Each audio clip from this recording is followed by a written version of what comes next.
Hey guys, welcome back to my channel. In today's video, we are going to be working on some more Christmas content.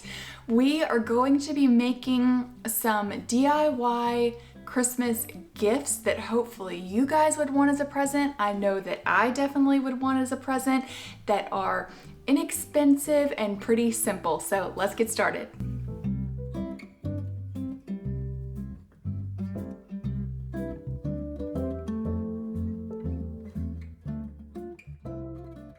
Okay, the very first project that we're going to be working on, I don't think could be much simpler. If you've been around my channel for a while, you'll remember when I made over my stairs and added these oak stair treads. Well, these are the scrap pieces left over from the stairs. So we're going to take these and trim these up a little bit, and we are going to be making a cookbook holder.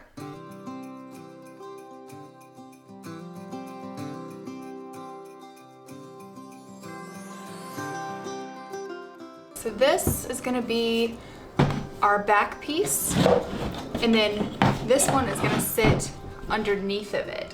So what I'm gonna do is, to get the measurement, again, that's our back, and I'm just gonna lay our cookbook down, and then I'm going to just mark where I think it will give us enough room for our cookbook to fit comfortably inside, and then we're gonna rip this board.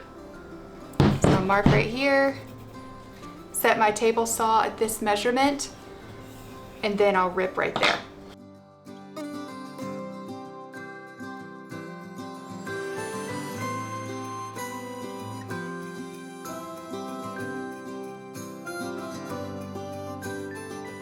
Okay, we've got our back, our bottom piece, and we need to figure out our next measurement, which is this front piece that's going to hold our cookbook in, and how high do we want that.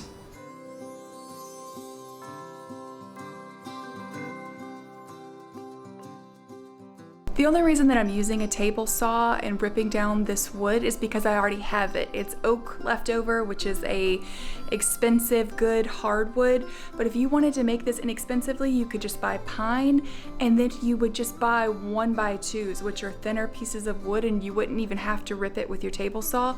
You could just glue it all together. I'm just showing you how I'm doing it with wood that I already have.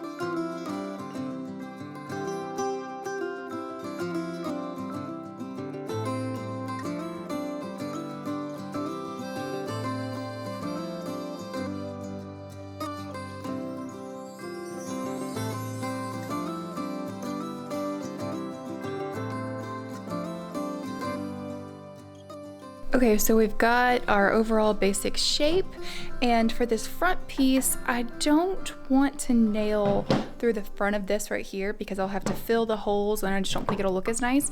So I'm just going to glue. So I'll glue that on and clamp it and let that set for about 30 minutes, and then it will be ready to stain and it'll be done.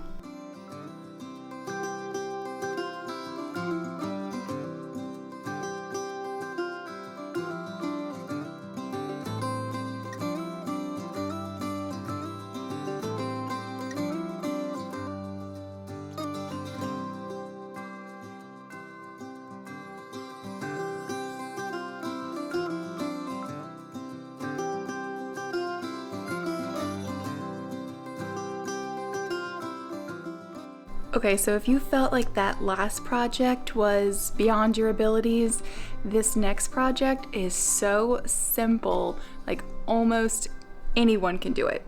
So we're just gonna take this little wood plaque here that I grabbed for $1 from Walmart, and these little wood beads you can get at any craft store, but I just happen to have them in my closet, And we're gonna go ahead and stain these.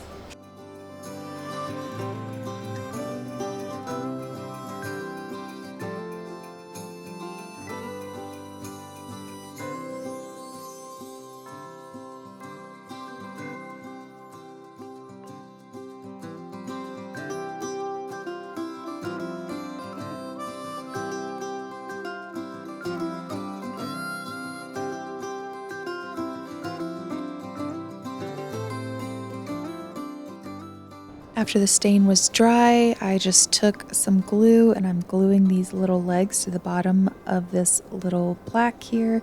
And you don't have to worry about being too neat if you use glue that dries clear. And then I am just going to let the glue dry and add a cute little candle, and I think that makes a nice little gift.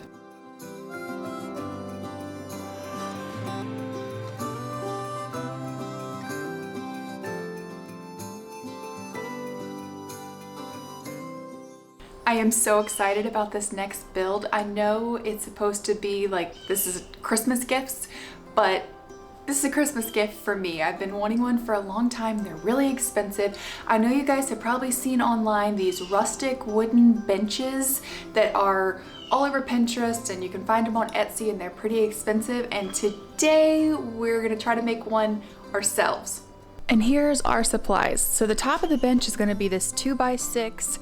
I grabbed these two 2x3s. We've got some wood glue and some Craig screws to attach. These are gonna be our legs into the top. I also wanted to show you, so I picked out wood that has some kind of like defects in it because this is gonna be rustic and distressed. But it's really important that you make sure that your boards are still straight, because you'll have a much harder time if they're all like crazy. So make sure that they're straight. They can be dinged up, but straight. One of my favorite things about DIY is that you can customize it to your space. So I was able to just pick whatever dimensions I wanted for this bench. So for this top piece, I am cutting it at 46 inches. That's how wide the bench is going to be. And for the legs, I did 19 inches. But I am turning my miter saw here and setting it at 10 degrees so that I can give the top of the legs a little bit of an angle so that they will stick out, kind of, if you imagine like a dining chair or any furniture, it's most of the time the legs aren't straight down, they're at an angle. And then I am just cutting some little middle support pieces that are going to kind of brace the legs together.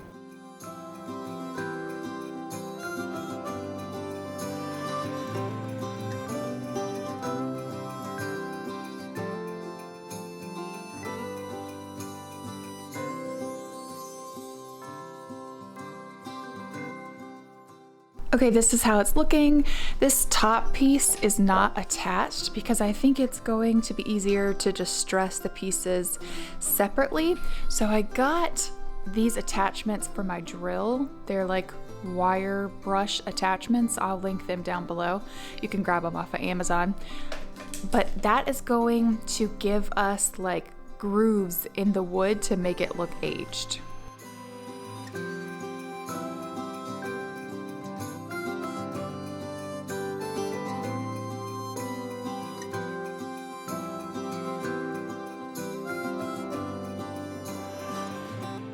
Okay, I'm gonna see if the camera will pick this up. You can see like these little fuzzies it makes. So like this is regular wood and this is like little grooves in the wood. So once we stain that, you'll really be able to see them. What I want to do for the end here is I want to take the jigsaw and I'm just going to have some cut marks on the end here to just make it look even more rustic.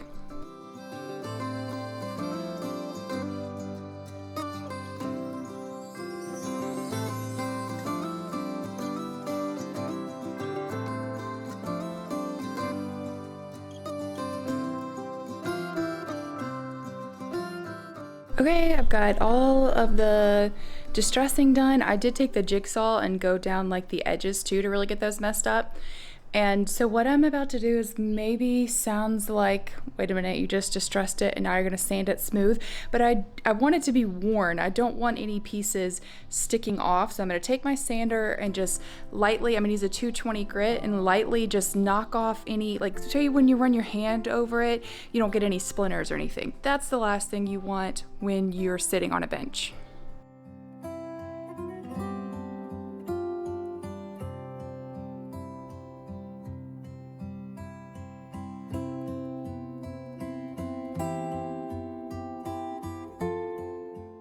Okay, it's time to stain. I am using a custom mix, of course, because I can't just be simple, I guess. It's 2 parts of this early American and 1 part of this classic gray. And I just did this one as a test, and I'm really liking how it's like settling. You can see all the little grooves it's settling into.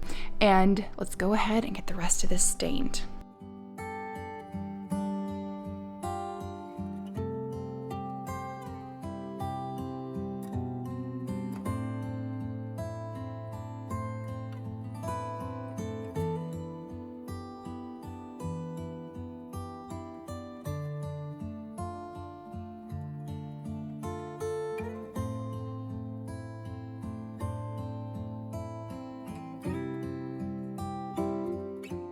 Getting ready to assemble the bench. Now I was gonna use pocket holes to come from the legs into the top, but I wanna make this super simple, beginner friendly. I know not everyone has a Craig jig for the pocket holes. So I'm just gonna use these little pieces so I can drill down through the top using a countersink bit, which looks like this. It makes holes so you can put the head of your screw deep down in your wood. And then I will put one of these little pieces right here and it'll fit into the perfect size hole. And I think that'll also give the top of the bench a little bit of character too.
Okay, for our next project, we are going to use these stair treads again since we have so many of them.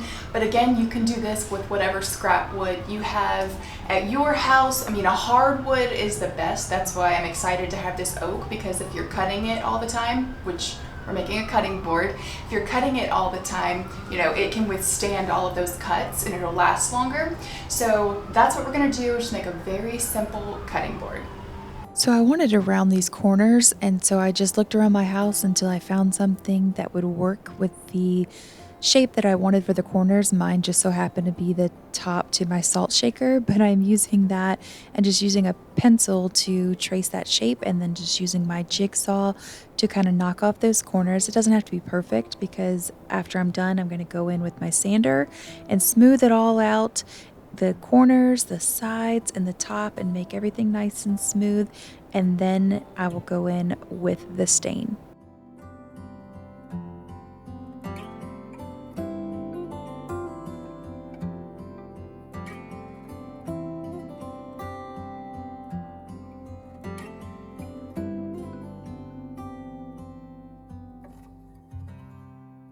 Okay, for the cutting board, I can't use just regular stain because it's not food safe. So I'm gonna use this Danish oil, and hopefully that will give us the color that we're going for, because we don't have a lot of options.